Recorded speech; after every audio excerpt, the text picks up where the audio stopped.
તમારી સમક્ષ સાથે પ્રભુના વચનો શેર કરવા માટેની સુંદર તક પ્રભુએ આપી છે.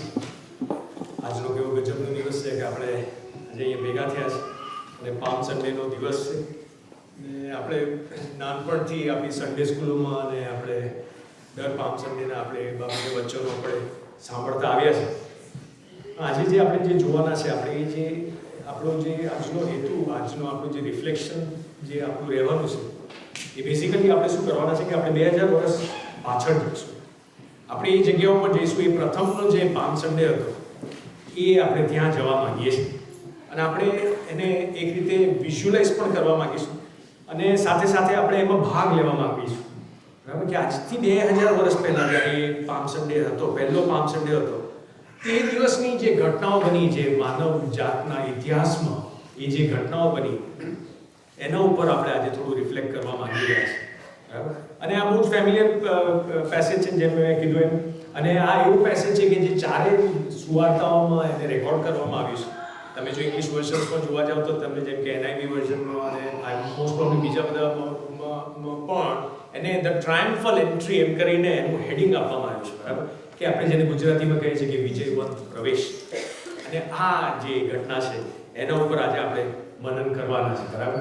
અને મારી આશા અને પ્રાર્થના છે કે પ્રભુ આજે આપણને દરેકને એના વચન દ્વારા એક નવેસરથી આપણી મુલાકાત કરે. બરાબર.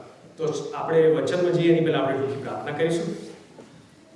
અમારા પ્રભુ અને અમારા દેવ, અમે તમારો આભાર માનીએ છીએ પ્રભુજી આ સુંદર સમયના માટે. અત્યારે જ્યારે અમે તમારા બાળકો, તમારી મંડળી અત્યારે તમારા વચનોના સાનિધ્ય આવી રહ્યા છે, ત્યારે અમારી પ્રાર્થના છે કે પ્રભુ પવિત્ર આત્મા દેવ, તમે અમારા દરેકનો કબજો તમારા હાથમાં, અમારા મગજના ભટકતા વિચારોને પ્રભુજી તમારા વચનો પર કેન્દ્રિત કરવા માટે તમે અમારી પ્રત્યેકની સહાય અને મદદ કરો.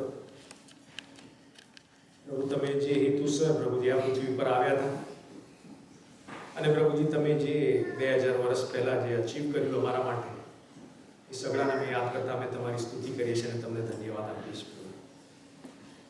અમારી પ્રાર્થના છે કે પ્રભુ તમે અમારા દરેકની અંગત રીતે આજે નવેસરથી મુલાકાત કરવાની ખાસ તમને વિનંતી કરીએ. મારી જાતને તમારા હાથોમાં સોંપું છું. મારા મુખના શબ્દો અને મારા હૃદયના વિચારો તમારી આગળ માન્ય થાવ. પ્રભુ ઈસુ ખ્રિસ્તના નામે આમેન. તો જેમ આપણે જેમ કીધું કે આજે આપણે જે મનન કરવાના છે એ તો આપણે 2000 વર્ષ પહેલા જવાના છે. બરાબર. એટલે મારી વિનંતી છે કે તમે આપણે જે વાંચન કર્યું તમારા બાઇબલ તમે ઓપન રાખશો. અને આપણે આજે શું કરી રહ્યા છે કે આપણે ખાલી જે માર્કની સુવાર્તામાંથી આપણે જે વાંચન કર્યું ખાલી એટલું જ નહીં, પણ આપણે ચારેય સુવાર્તા, આજે શાસ્ત્રમાં જ્યારે ચારેય સુવાર્તાની અંદર યા તો કોઈ પણ એક પેસેજને વધુ વખત જ્યારે રિપીટ કરવામાં આવ્યો છે તેની પાછળનો પ્રભુનો ચોક્કસ હેતુ અને ઈરાદો હોય છે. અને એ હેતુ તો એ હોય છે કે જેથી કરીને આપણને 360 ડિગ્રીનું વ્યૂ મળે કે પ્રભુ એના વચનમાં આપણને જે કેટલીક બાબતો તમે જો જોવા જશો તો માર્કની સુવાર્તામાંથી તમને એક એંગલથી જોવા મળશે. પછી તમે જો જોવા જશો તો તમને માથીની સુવાર્તામાંથી તમને એક જુદી એંગલથી જોવા મળશે. યોહાનની સુવાર્તામાંથી તમને જુદી એંગલથી જોવા મળશે. એટલે એમ તમે જો 360 ડિગ્રીનું વ્યૂ આપણે જો લેવો હોય તો એ બહુ અગત્યનું છે કે આપણે ચારેય સુવાર્તામાંથી આપણે પછી એ પોઈન્ટ્સ પિકઅપ કરીએ. બરાબર. તો એને બે ભાગમાં આપણે જોઈશું. પહેલું તો આપણે એ જોઈશું કે એ દિવસની જે ઘટના બની એ ઘટના ઉપર આપણે જે શાસ્ત્રમાંથી જુદી જુદી કલમોમાંથી એમાંથી આપણે રિફ્લેક્ટ કરવાનો પ્રયત્ન કરીશું. આપણે ગ્રહણ કરવાનો પ્રયત્ન કરીશું કે એ દિવસે શું બન્યું અને પ્રભુ ઈસુ ખ્રિસ્તે શું કર્યું.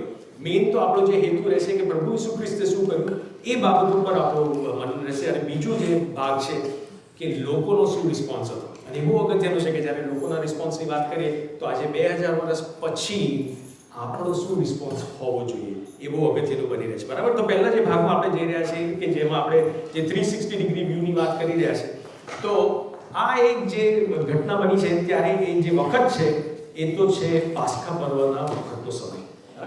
આપણે જાણીએ છીએ કે પાસ્કા પર્વ કે જેને ઇંગ્લિશમાં પેસઓવર ફેસ્ટિવલ કહે છે, કે ત્યારે એ દરેક યહૂદીના માટે અગત્યનું હતું કે તેઓ યરુશાલેમ આવે.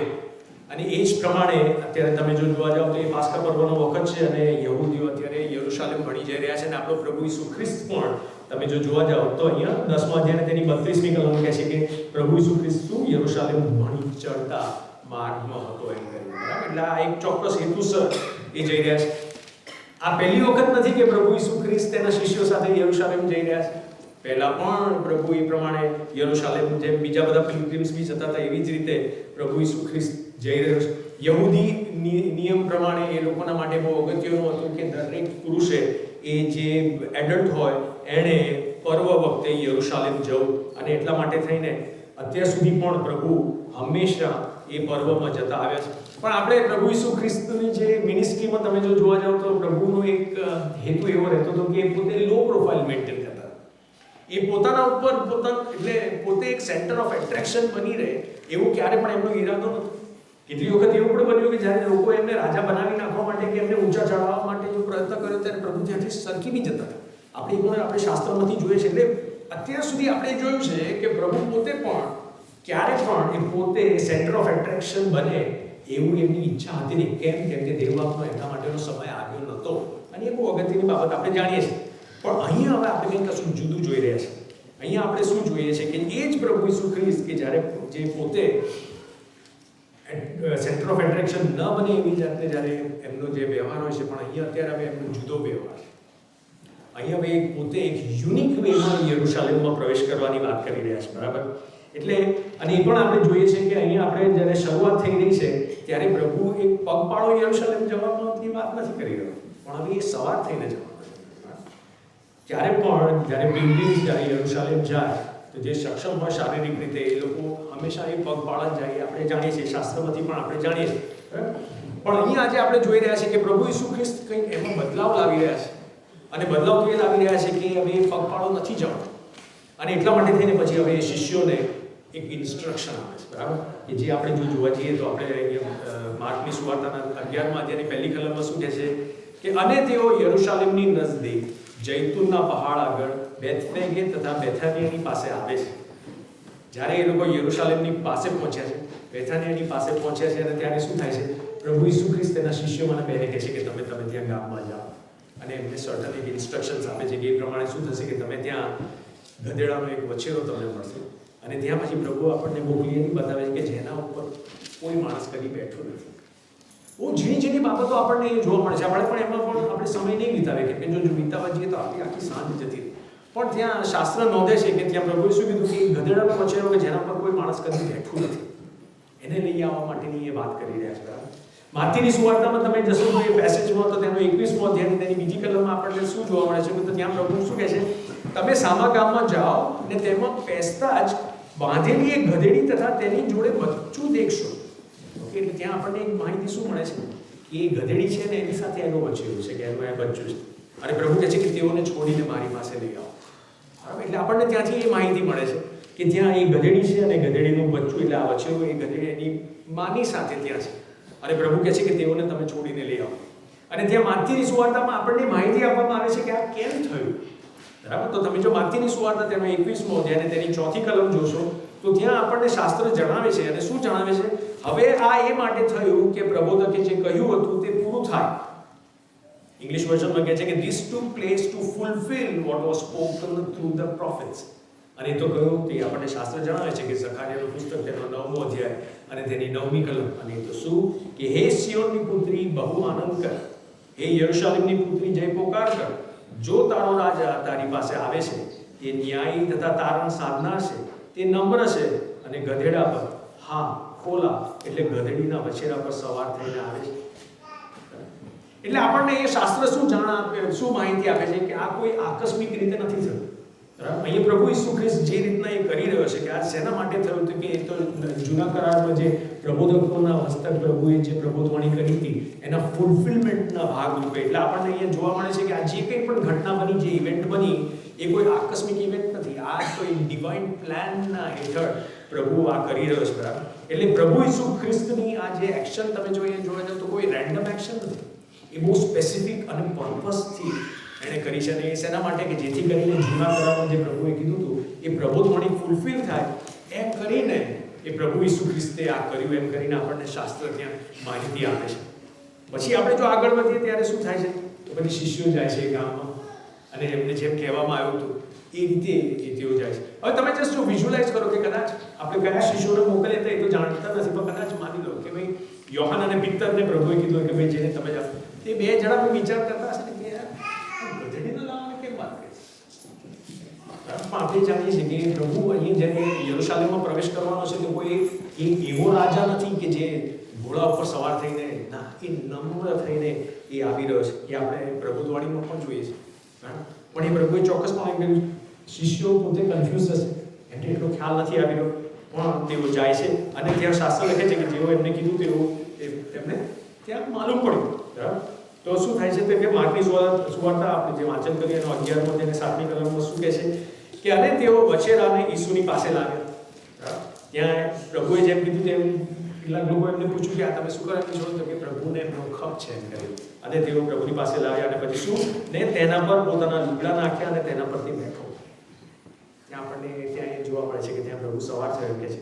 તમે એ જ પેસેજને આપણે જો લુકની સુવાર્તા તેનો 19મો અધ્યાયમાં તમે જો જોવા જશો તો ત્યાં કહે છે કે તેઓ તેને એટલે એ વછેરાને ઈસુની પાસે લાવ્યા અને વછેરા પર પોતાના લુગડા નાખીને ઈસુને તેના પર બેસાડ્યું. એવું કહે છે. એટલે ઈસુને તેના પર બેસાડ્યો એટલે એક રીતે ઈસુને આમ રાજ્યસન ઉપર કેટલી એને સવાર કરાવ્યો એ લોકો. ત્યાં શાસ્ત્ર આપણને એવું કહે છે કે તેના પર તેઓએ તેને બેસાડ્યો. માતીની સુવાર્તામાં કહે છે કે તે સવાર થયો. એટલે 360 ડિગ્રી વ્યૂમાં આપણને શું માહિતી મળે છે કે પ્રભુ એ વછેરા ઉપર સવાર થયો એટલું નહીં, પણ શિષ્યોએ એને એના ઉપર બેસાડ્યો એમ કરીને આપણને ત્યાં જોવા મળે છે. બીજું શું, પછી એ તમે માથીની સુવાર્તાને તેના 21મા અધ્યાયના 8મી કલમમાં આવશો તો પછી ત્યાં શું કહે છે, અને લોકોમાંના ઘણા ખરાએ પોતાના લુગડા રસ્તામાં પાથર્યા અને બીજાઓએ ઝાડો પરથી ડાળીઓ કાપીને રસ્તામાં પાથરી. તમે આની સિમિલારિટી તમે જો જૂના કરારમાં તમે જો જોવા જાઓ તો યેહૂને જ્યારે એને અભિષેક કરવામાં આવ્યો એનું તમે જો પેસેજ તમે ઘરે જઈને વાંચશો તો બીજો રાજા તેનો 9મો અધ્યાય તેની એ શરૂઆતની કલમમાંથી તમને જોવા મળશે કે એલિશા પ્રબોધક કે જ્યારે એક જુવાન પ્રબોધકને મોકલ્યો કે તું જઈને યેહૂને તું અભિષેક કર, બરાબર? અને ત્યાં પછી એને કરવામાં આવે છે અને પછી ત્યાં તમે જો જોવા જાઓ તો 13મી કલમમાં શું કહે છે કે એટલે જ્યારે એને અભિષેક કરવામાં આવ્યો તો ત્યારે લોકોનો રિસ્પોન્સ શું હતો, ત્યારે તે દરેકે એટલે જે લોકોની ત્યાં આજુબાજુ થાય એની વાત કરવામાં આવી છે, તે દરેકે ઝટપટ પોતાના વસ્ત્ર ઉતારીને સીડીના પગથિયા પર યેહૂને પગ નીચે બિછાવી રણશીંગું વગાડીને કહ્યું કે યેહૂ રાજા છે. બરાબર? એટલે જૂના કરારમાંથી આપણને એક્ઝામ્પલ મળે છે કે કેવી રીતનું ત્યાં એને રાજ્યાભિષેક કરવામાં આવી રહ્યો છે. અને એવી જ રીતે અહીંયા શિષ્યો અત્યારે નવા કરારમાં અહીંયા આપણને જોવા મળે છે પ્રભુ ઈસુ ખ્રિસ્ત એક રાજ્યાભિષેક કરી રહ્યા છે. એવી રીતના પોતાના લુગડા આજે જેમ કે પોતાના લુગડા એવું પાથરે કે એ પોતાની એક રીતે જોવા જાવ તો પોતાની ડિગ્નિટીને એ પ્રભુ ઈસુ ખ્રિસ્તના હવાલે કરી રહ્યા છે અને એમ કરીને તેઓ એને રિસીવ કરી રહ્યા છે. અને બીજું શું થયું તો પછી કે 9મી કલમમાં માતીની સુવાર્તા તેનો 21મો અધ્યાય 9મી કલમમાં શું કહે છે, અને આગળ ચાલનાર તથા પાછળ આવનાર લોકે પોકાર્યું કે દાઉદના દીકરાને હોસાના, પ્રભુના નામે જે આવે છે તે આશીર્વાદિત છે, પરમ ઊંચામાં હોસાના. એ ઉપરાંત તમે જો માર્કની સુવાર્તામાં આવો તો પાછું એમાં પછી આપણને બીજું એક એડિશનલ એક ફ્રેઝ જોવા મળે છે.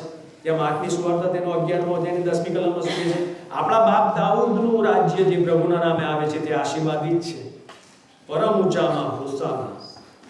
એટલે આ જે એક યહૂદી ધારણા કે એક એક્સપેક્ટેશન હતું કે મસીહા આવવાનો છે અને એ એક્સપેક્ટેશનના ભાગરૂપે એ લોકોને એ પણ માહિતી હતી કે જે મસીહા આવવાનો છે એ તો દાઉદના કુળમાંથી આવવાનો છે અને એટલા માટે થઈને આપણને જોવા મળે છે કે એવું કહે છે કે આપણા બાપ દાઉદનું રાજ્ય.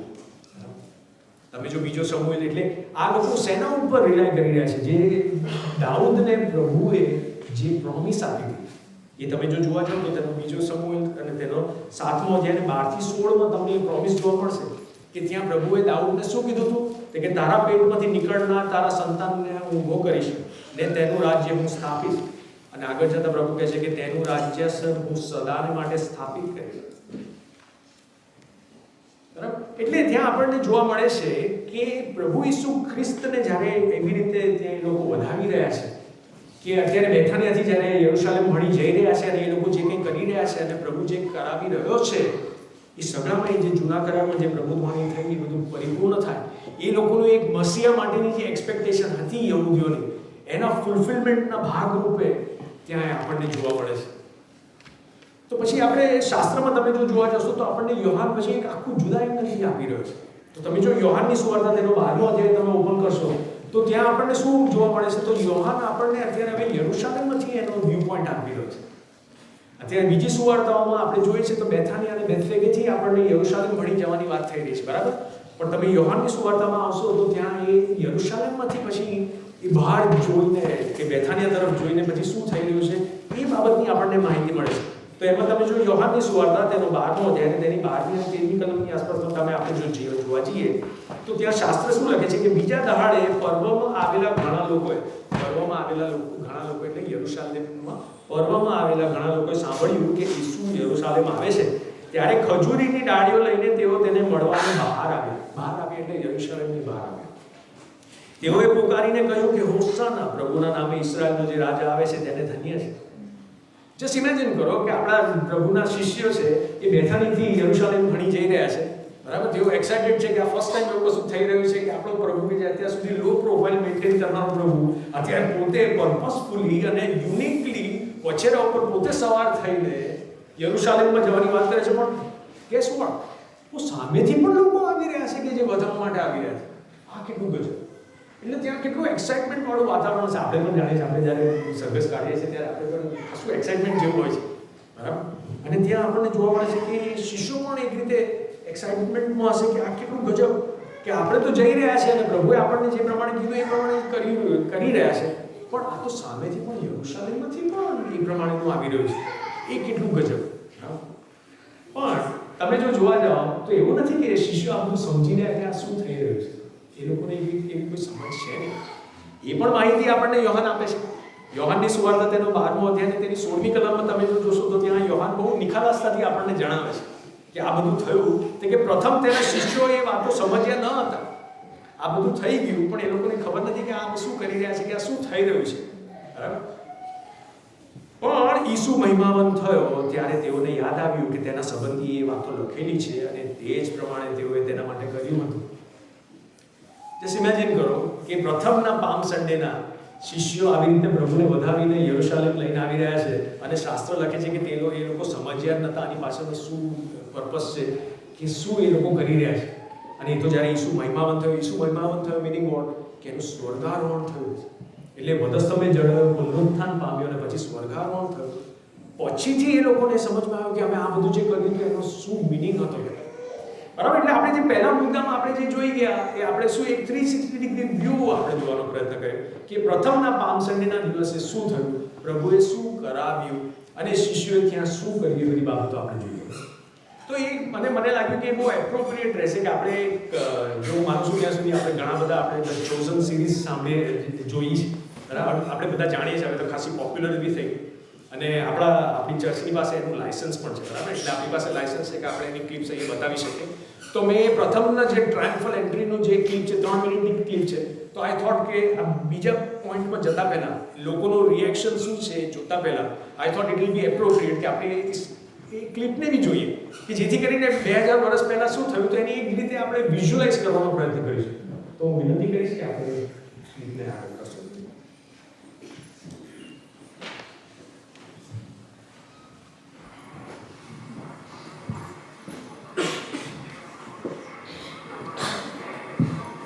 બેથાનીમાંથી અત્યારે હવે યરુશાલેમ તરફ જઈ રહ્યા છે પ્રભુ અને શિષ્યો.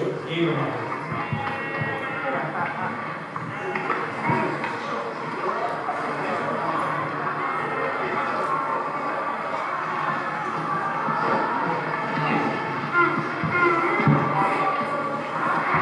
Do you hear that? Sounds like multitudes. This is the moment. Someday the Messiah.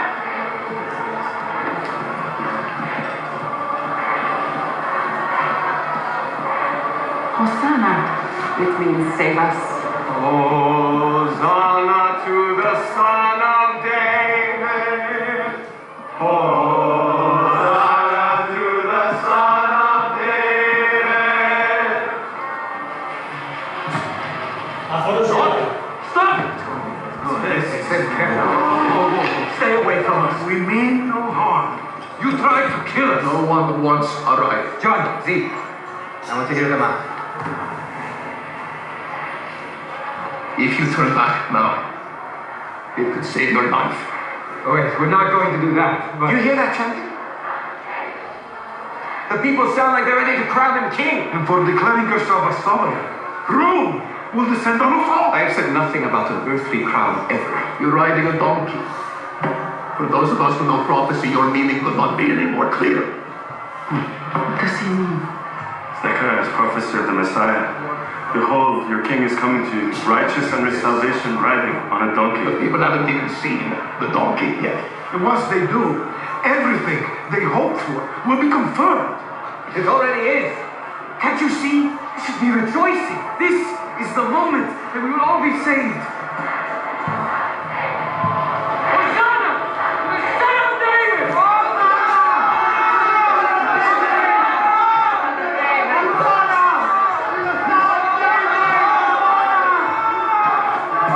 I don't stand with these men, but they are right. Raising Lazarus changed everything. Jesus will not be safe inside the city gates. You are calling for his killing! Don't you see? Teacher, if you value your own life, tell your students to stop. I won't tell them to stop. I tell you, if they were to be silent, even these very stones around us would cry out in their place.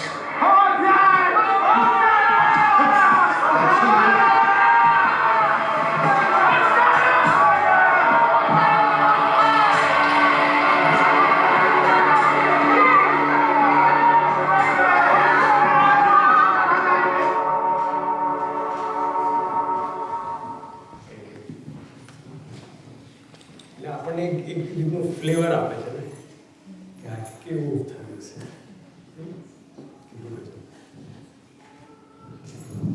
Okay, એટલે પહેલો ભાગ આપણે finish કર્યો કે જેમાં પ્રભુ કેવી રીતના યરુશાલેમમાં એ પ્રવેશ થયો એ બાબત આપણે જોઈએ. બરાબર. બીજું અગત્યનું જે બાબત ઉપર આપણે આવ્યા છે તો એ લોકોનો શું રિસ્પોન્સ હતો, એ લોકોનું શું રિએક્શન હતું, એના ઉપર આપણે જોવાના છે.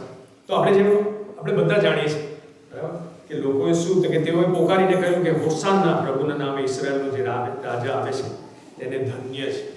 આ જે વર્ડ છે હોસાના, એ હોસાના તમે જો જોવા જાઓ તો એક ફ્રેઝ છે, એક સિંગલ વર્ડ નથી, ઇટ્સ અ ફ્રેઝ. એ હિબ્રુ લેંગ્વેજમાં હોશિયા અને આના એમ કરીને, એટલે એ જે આપણે જે બીજું બાઇબલનું વાંચન આપણે જે કર્યું કે જે ગીતશાસ્ત્રનું પુસ્તક તેનો 118મો અધ્યાય તેની 25મી કલમ, એ જે ફ્રેઝ યુઝ કરવામાં આવ્યો છે કે હે યહોવા, હવે તું દયા કરીને તારણ આપ. હે યહોવા, હવે તું દયા કરીને શેમ કુશળ રાખજે. આ જે ફ્રેઝ છે એ છે હોસાના. બરાબર. એટલે આપણે નવા કરારમાં એને હોસાના વાંચીએ છીએ, પણ આ કોઈ ગ્રીક વર્ડ નથી.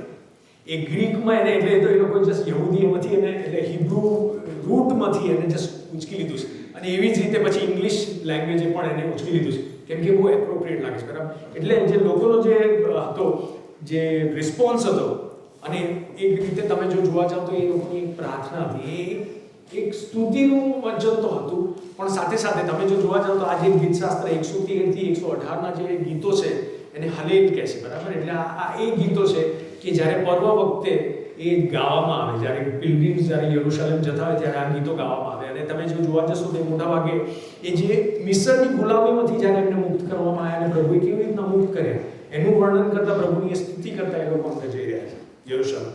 એવી રીતનું હોય છે. પણ સાથે સાથે ભવિષ્યમાં પણ પ્રભુ જે કરવાનો છે એની આશા અને એની અપેક્ષા લઈને પ્રભુ ઉપર વિશ્વાસ સાથે આગળ જઈ રહ્યા છે. એટલે આ હલેલનો ભાગ જે છે, અને એમાં ત્યાં જે હોસાના જે ફ્રેઝ જે છે, બરાબર, એ હોસાના આપણે to be very frank and honest, આનું મનન કર્યા પહેલાં હું પોતે પણ હોસાના બાબતે મેં વિચાર્યું જ નહોતું. દુનિયા કહે છે હોસાના તો હું પણ હોસાના કહેતો હતો. બરાબર. પણ એ હોસાનાનો જે મતલબ છે એ આખો બહુ ડીપ મિનિંગ ધરાવે છે, અને એ એક ઝંખના છે, એક પ્રાર્થના છે, એક સ્તુતિનું વચન છે. બરાબર. અને ત્યાં આપણને જોવા મળે છે તે જે મેં કીધું તમને કે ગીતશાસ્ત્રનું પુસ્તક તેનો 118મો અધ્યાય તેની 25મી કલમ કે હે યહોવા, તું હવે દયા કરીને તારણ આપ. હે યહોવા, હવે તું દયા કરીને શેમ કુશળ રાખજે. ન્યૂ લિવિંગ ટ્રાન્સલેશન કહે છે કે please lord, please save us. Please lord, please give us success. બીજું વર્ઝન કહે છે કે we beg you, we beseech you, save us, deliver us, send now prosperity and give success. એટલે basically આ જે વચન છે કે આ જે ફ્રેઝ છે, આ જે હોસાના વર્ડ છે, એ બેઝિકલી પ્રભુ પાસે એક દયા કરી, તું દયા કરીને અમને બચાવ. You please deliver us, we beg you, we beseech you, તું અમને બચાવ. એટલું જ નહીં પણ તું અમને સક્સેસ આપ, તું અમને પ્રોસ્પેરિટી આપ, અમને ક્ષેમ કુશળ રાખજે, એવી કરીને બાબત છે. બરાબર. તો તો તમે જો જોવા જાવ તો 2000 વર્ષ પહેલા એ ઇઝરાયલી લોકો કઈ ડેલિવરન્સની વાત કરતા હતા? આપણે જાણીએ છીએ કે એ રોમન ગુલામગીરીમાં હતા, બરાબર? એ રોમન રૂલની અંદર તેઓ હતા, એટલે એમાંથી છુટકારા માટેની આ ડેલિવરન્સ માટેની એ લોકોની પ્રાર્થના છે. એટલું જ નહીં, પણ એ લોકોને એવું દરિદ્રી એવી પરિસ્થિતિમાં હતા. તમે જો જોવા જાવ તો એ આપણું જે 2000 વર્ષ પહેલાનો જે ઇઝરાયલી લોકો હતા એટલે શું હતું કે જે ખાલી ફરોશીઓ, શાસ્ત્રીઓ અને યાજક વર્ગ હતો, એમના સિવાયના બીજી બધી પબ્લિક તો બિચારા એ તો બહુ દરિદ્રી એવી પરિસ્થિતિમાં હતા. એટલે એ લોકોની પ્રાર્થના શું છે? પ્રભુ તું અમને બચાવ અને તું અમને સક્સેસ આપ, અમને પ્રોસ્પેરિટી આપ. પણ એ લોકો પોતાના જીવનની જે પ્રાઇમ રિક્વાયરમેન્ટ છે એ લોકો એનાથી માહિતગાર હતા. અને આપણા જીવનમાં પણ એક થાય, આપણે પ્રભુની ઘણી બધી વસ્તુઓ માંગીએ છીએ, પણ આપણા જીવનની જે અગત્યની જરૂરિયાત છે એને બાબતે આપણે કદાચ આપણને માહિતી હોતી, આપણે વાકેફ પણ નથી હોતી એ બાબતે, બરાબર? અને એ જે પ્રથમના દિવસના એ પ્રથમના જે પામ સન્ડેની જે પ્રાર્થના હતી એવી જ પ્રાર્થના અત્યારના સમયમાં પણ હોય છે. અત્યારે પણ આપણે પ્રભુ પાસે શું માંગીએ છીએ? આપણે પ્રભુ પાસે માંગીએ છીએ કે તું અમને ડિલિવર કર, યુ પ્લીઝ ગીવ અસ ડિલિવરન્સ, અમને છૂટકો આપ, અમને છુટકારો આપ. આપણામાં અહીંયા ઘણા બધા બેઠા છે, આપણે કેટલી બધી બાબતો આપણે શેનાથી છુટકારો જોઈએ છે? હું મારી જોબમાં એવો ફસાયો છું પણ એમાંથી હું નીકળી શકું એમ નથી, એમાંથી મારે છુટકારો જોઈએ છે. કદાચ પતિ પત્નીના રિલેશન્સમાં એવી તણાવ છે કે એમાંથી આપણે બહાર નીકળી શકીએ એમ છે નહીં, કે કોઈને કદાચ એમ આવ્યું છે પણ કદાચ મને આ પતિમાંથી છુટકારો મળે કે મને આ પત્નીમાંથી છુટકારો મળે, એવી રીતની કોઈની ક્ષમતા હોય છે. ઘણા બધા જીવનોમાં એવા પ્રોબ્લેમ્સ ચાલતા હોય છે કે જે આપણને બહાર દેખાતું નથી કે બંધ બારણે અંદર શું ચાલતું હોય છે, પણ હૃદયની કેટલી બાબતો એવી હોય છે કે જેમાં આપણે એમ કહીએ છીએ કે પ્રભુ તું મને એમાંથી મુક્ત કર, મને છુટકારો. જગતમાં અત્યારે કેટલું બધું ચાલી રહ્યું છે, કેટલું ઇનજસ્ટિસ ચાલી રહ્યું છે, એમાંથી આપણે છુટકારાની અપેક્ષા રાખીએ છીએ કે એમાંથી આપણે છુટકારો પામવા માટેની આપણે પ્રભુને ઝંખના કરીએ છીએ, કે આપણે પ્રભુને વિનંતી કરીએ છીએ. નોટ ઓનલી દેટ, આપણે દરેક આપણે સક્સેસ માંગીએ છીએ, પ્રોસ્પેરિટી માંગીએ છીએ, બરાબર? સક્સેસની જો ડેફિનેશન આપણે જો જોવા જઈએ તો જુદા જુદા લોકો માટે જુદી જુદી ડેફિનેશન હોય, બરાબર? કોઈના માટે સક્સેસની ડેફિનેશન શું હોય તો કે હું સારું ભણ્યું, એ સક્સેસ હોય. કોઈના માટે સક્સેસની ડેફિનેશન શું હોય તો કે મને અહીંયા વિઝા મળી ગયો, એ સક્સેસ. કોઈના માટે સક્સેસની ડેફિનેશન શું હોય તો મને કોર્સ મળી ગયો. કેટલું ગજબ! એટલે જુદા જુદા કેટલા લોકોને કે મેં મારું પોતાનું ઘર ખરીદ્યું. નોટ ઓનલી દેટ, પછી ઘર તો ખરીદ્યું પણ હવે મેં બીજું બી ઘર ખરીદ્યું કે પછી હવે હું ભાડે બી રાખું છું. હું અને મારા ભાઈ ડેવિડ અમે લોકો 20 વર્ષ પહેલાં 20 વર્ષ અમે આવ્યા ત્યારે અમે એક મકાન માલિક અમને એમનું ઘર જોવા લઈ ગયા હતા. તો એ ભાઈએ ચાવી કાઢીનો આટલો ગુચ્છો હતો, એટલે મેં પૂછ્યું કે ભાઈ આટલું? તો કે મેરે 25 ઘર. કહેવાય એટલે હું વિચારતો હતો કે આ 24 ઉપર કેમ ના અટક્યું, કે હવે હું સક્સેસફુલ થઈ ગયો, હવે મારે હવે ધેટ્સ ઇનફ ફોર મી. પણ એવું નથી થતું. ગેસ વોટ, એ 20 વર્ષ પહેલાની વાત હતી, પણ એના 10 વર્ષ પછી એ જ ભાઈને એને બહુ મોટા લોન્ડ્રીનો બિઝનેસ છે. અને ત્યારે હું કેમિકલ્સનો બિઝનેસ કરતો હતો, તો મને તો ખ્યાલ પણ નહીં, પણ પછી એ ભાઈનું પણ તો હવે મારે એને કેમિકલ્સ વેચવાના. શેના માટે કેમિકલ્સ વેચવાના? કે એની આટલી બધી પ્રોપર્ટીઝને જે કેમિકલ્સને એનો સાફ સફાઈ કરવા માટે લેલો. એ ભાઈ મારી પાસે 50 પીના માટે સખત નેગોશિએટ કરે. હું ત્યારે વિચારું કે ત્યારે 25 પ્રોપર્ટી હતી, અત્યારે કદાચ 35 હશે, ચાવીનો ગુચ્છો વધી ગયો છે, પણ એ અટકતું નથી, બરાબર? એટલે સક્સેસની ડેફિનેશન દરેક વ્યક્તિ માટે જુદી જુદી હોય. કોઈના માટે કંઈક જુદું હોય છે, કોઈના માટે કંઈક જુદું હોય છે. કે આજે ફોર એક્ઝામ્પલ હવે એ વ્યક્તિને પણ જો આજે ફરીથી કદાચ મળવા જવું, I don't know any 35 property કે 25 પ્રોપર્ટીનું એને શું કર્યું હશે. હું માનું છું ત્યાં સુધી એના પાછળવાળા ખાલી વેઇટ જ કરતા હશે કે ક્યારે આ ટપકી જાય બધું 25 અમને મળી જાય. This is how it is. એટલે સક્સેસની ડેફિનેશન એ વ્યક્તિ ઉપર ડિપેન્ડ કરતી હોય છે. અને અહીંયા આપણે જો જોવા જઈએ છીએ તો એ 2000 વર્ષ પહેલાં પણ એ લોકોને શું જોઈતું હતું? એ લોકોને રોમન ગુલામગીરીમાંથી છુટકારો જોઈતો હતો. એ લોકોને યાજક વર્ગો અને એ લોકો જે એમના ઉપર જે સખત નીતિ નિયમો, તમે જો જોવા જાઓ તો કે કશું બી એ લોકોએ કશું કર્યું તો પેલો ફરોશી ઊભો જ હોય કે આણે આવું કર્યું છે, આણે આવું કર્યું છે, આણે આવું કર્યું. એટલે એક સતત દબાવમાં એ લોકો જીવન જીવતા, એમાંથી એમને છુટકારો જોઈએ છે, બરાબર? નોટ ઓનલી દેટ, પણ એ પોતાની દરિદ્રી એવી પરિસ્થિતિમાં ફસાયા છે અને એમાંથી એ લોકોને સક્સેસ જોઈએ છે, એમને પ્રોસ્પરિટી જોઈએ છે.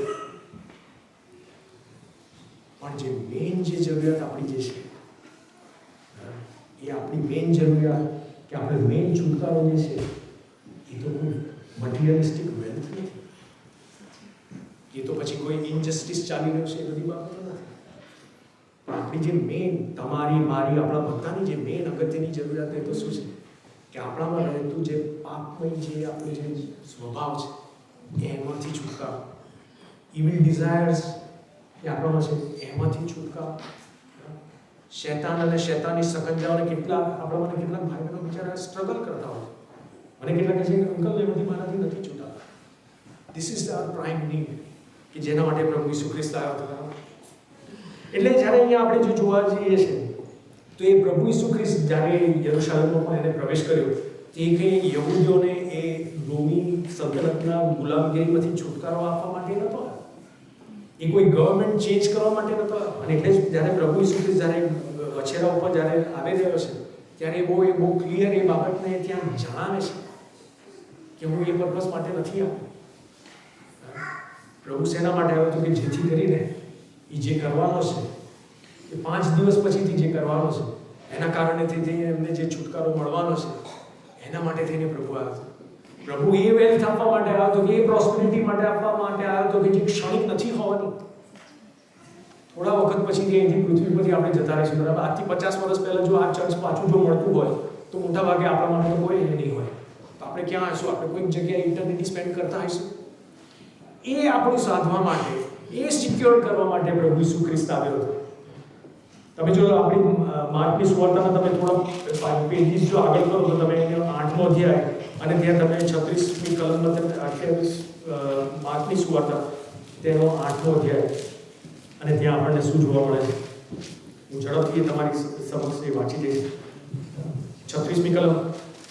જો માણસ આખું જગત મેળવે, ત્યાં પ્રભુ ઈસુ ખ્રિસ્ત કહે છે, બરાબર, કે જો માણસ આખું જગત મેળવે ને પોતાના જીવની હાનિ થાય તો તેને શો લાભ થાય? મારું સક્સેસફુલ થવું કે મારું ઘણું બધું હાસિલ કરી લેવું આ પૃથ્વી ઉપર, એનાથી મને શો લાભ થાય જો હું મારું ઇટર્નિટી જ કદાચ હું લૂઝ કરી દઈશ? એટલે જે પ્રાઇમ રિક્વાયરમેન્ટ જે હતી એ જે આ યહૂદીઓ પણ જાણતા નથી. અને આપણામાં ઘણા જ્યાં સુધી પ્રભુનો આત્મા આપણી આંખો ન ઉગાડે તો સ્વાભાવિક રીતે આપણને પણ આપણી પ્રાઇમ રિક્વાયરમેન્ટનું ભાન નથી થતું કે મારી પ્રાઇમ રિક્વાયરમેન્ટ આજે જગતમાં જે ક્ષણિક માનવો છે એ નથી, પણ જે મારું ઇટર્નિટી છે એ છે. અને એટલા જ માટે તમે જો જોવા જાઓ તો પછી આ ક્રાઉડનું શું થયું? આ ક્રાઉડનું તો એ થયું કે એ લોકો હોસાના હોસાના કરતા પ્રભુને અંદર યરુશલેમમાં લેતો ગયા, પણ 5 જ દિવસ પછીથી એને વધસ્તંભે જડો કર્યો. કેમ કે એ જે પ્રભુ ઈસુ ખ્રિસ્ત કે જેને એ લોકોએ રાજા તરીકે સ્વીકાર્યો અને રાજા તરીકે યરુશલેમમાં લઈને આવ્યા, એ જ્યારે એમણે જોયું કે એમના પોતાના એક્સપેક્ટેશન પ્રમાણેનો આ રાજા નથી, ત્યારે કે અમને આ ના જોઈએ. આજે પણ એ જ થાય છે. આજે પણ એ જ થાય છે. જો એ પ્રભુ મારી ધારણાઓ પ્રમાણેનો ના હોય તો પછી હું પણ એ જ કહું છું. ભલે કદાચ અત્યારે હું મારા મુખે હોસાના કરતો હોઉં, પણ મારા વર્તણૂકમાં એ પછી હોસાના નથી હોતું. પછી એ જોઈ છે કે વધસ્તંભે જળવાય મારા સામેથી દૂર કરો એને. અને એ આપણે ત્યાં જોઈએ છે. અને ત્યાં પ્રભુ ઈસુ ખ્રિસ્ત આપણને ત્યાં માથીની સુવાર્તા તેના 16મા અને 24મી કલમમાં આપણને બહુ ક્લિયરલી શું કહે છે? જો કોઈ મારી પાછળ આવવા ચાહે તો તેણે પોતાનો નકાર કરવો અને પોતાનો વધસ્તંભ ઉચકીને મારી પાછળ આવવું. આના માટે પ્રભુ ઈસુ ખ્રિસ્ત આવ્યો છે. યસ, એ રાજા તરીકે તો આવ્યો હતો, પણ એ જુદી ટાઈપનો રાજા. એ એવો રાજા નથી કે તમારું જે કંઈ પણ જે છે કે હવે જેમ કે ફોર એક્ઝામ્પલ મને જે દુનિયાની બાબતો બધી છુટકારો જોઈએ છે એમાંથી મને મુક્ત કરે કે મને મટીરિયલિસ્ટિકલી બધું પ્રોસ્પેરિટી અને સક્સેસ આપે. કદાચ એની ઈચ્છા હોય તો આપે પણ ખરો, પણ એ એનો પ્રાઇમ હેતુ નથી. એ પ્રાઇમ પર્પસ નહોતો કે જેના માટે એ આવ્યો હતો. એ પ્રાઇમ પર્પસ નહોતો કે જેના માટે એ બહુ જ ઓબ્વિયસ રીતે અને યુનિક રીતે અને બહુ પર્પસફુલી એને યરુશલેમમાં જેને આપણે વિજયવંત પ્રવેશ કહીએ છીએ કે એણે કર્યું. એનો પર્પસ તો એ હતો કે જેથી કરીને એ આપણા માટે પોતાનો જીવ આપે અને એમ કરીને આપણે આપણો જીવ એનામાં ખોઈએ અને એમ કહીને આપણે આનંદ જીવન આપણને મળે. અને એ પર્પસ માટે આવે. આથી 2000 વર્ષ પહેલા લોકોએ હોસાનાના જે સાતો કર્યા, આપણામાં બી અત્યારે જ્યારે સર્કસમાં નીકળીશું ત્યારે આપણે પણ હોસાના કરીશું. મારી વિનંતી છે કે જ્યારે આપણે બધા જ્યારે હોસાના વર્ડ યુઝ કરીએ ત્યારે એને આપણા માઇન્ડમાં ઉતારીએ કે આ what does it mean to me? આ હોસાના વર્ડ મારા માટે શું છે? શું અત્યાર સુધી આપણે પ્રભુને એ ઓલરેડી એ પ્રાર્થના કરી ચૂક્યા છે કે હે દેવ, તું દયા કરીને મને તારણ આપ. હે દેવ, હવે તું દયા કરીને મને ક્ષેમ કુશળ રાખજે. એ પ્રભુ ઈસુ ખ્રિસ્ત જેના માટે આવ્યો હતો, એ તો શું હતું કે જેથી કરીને તમને, મને, આપણને બધાને, આપણે બધા એ પાપના સકંજામાંથી મુક્ત થઈ શકીએ. નોકરી થાય પણ આપણું દેવ બાપની સાથેનું સમાધાન થાય. અને એ અગત્યની વસ્તુ છે. અને એ હાંસલ કરવા માટે પ્રભુ ઈસુ ખ્રિસ્તે ત્યારે યરુશલેમમાં પછી પ્રવેશ કર્યો કે જેથી કરીને પછી 5મા દિવસે એને એ વધસ્તંભ ઉપર એ પરિપૂર્ણ કર્યું, જેથી કરીને તમારા અને મારા, આપણા બધાના માટે એ પોસિબલ થઈ શક્યું કે આપણું દેવ બાપની સાથેનું સમાધાન થાય. જસ્ટ ઇમેજિન કરો કે જો પ્રભુએ આ ના કર્યું હોય અને આપણું જો દેવ બાપની સાથેનું સમાધાન ના થયું હોય તો એ સ્વર્ગ રાજ્ય કે જે દેવ બાપનું છે એમાં આપણે કેવી રીતના જઈ શકીએ? મારા અને મારા ભાઈ વચ્ચે જો સમાધાન ના થયું હોય તો પછી હું એના ઘરે જવા માટે કેવી રીતના અપેક્ષા રાખી શકું? કોઈ પણ કહે કે દેટ ઇઝ ઇલોજિકલ. શું આપણું એ દેવ બાપની સાથેનું સમાધાન થયું છે? શું આપણને ઇન્ડિવિજ્યુઅલી એ ખાતરી છે કે કદાચ જો મારો આજે વખત આવી ગયો હોય તો પ્રભુ ઈસુ ખ્રિસ્તની સાથે આ લેન્ટના દિવસોમાં આપણે જે 40 દિવસની જે પ્રાર્થનાઓ પણ ચાલી રહી છે અને આપણે જે મનનો કરતા આવ્યા છે જુદા જુદા, એનો હેતુ શું છે કે જેથી કરીને પ્રભુ ઈસુ ખ્રિસ્તે જે કર્યું એના બાબતે આપણે વિચાર કરીએ. એટલું જ નહીં પણ એના બાબતે આપણે રિફ્લેક્ટ કરીને આપણા જીવનમાં એ પ્રભુ ઈસુ ખ્રિસ્તને કદાચ જો આપણે જો સ્થાન ના આપ્યું હોય તો એનું જે રાઇટફુલ સ્થાન, રાજા તરીકેનું જે સ્થાન છે તો શું છે કે આપણા દરેકના જીવનમાં, અંગત જીવનમાં એ આપણો અંગત રાજા અને આપણો પ્રભુ બને. પ્રભુ આપણને આ વચનના માટે, સમજવાના માટે, પ્રમાણે જીવન જીવવા માટે ખૂબ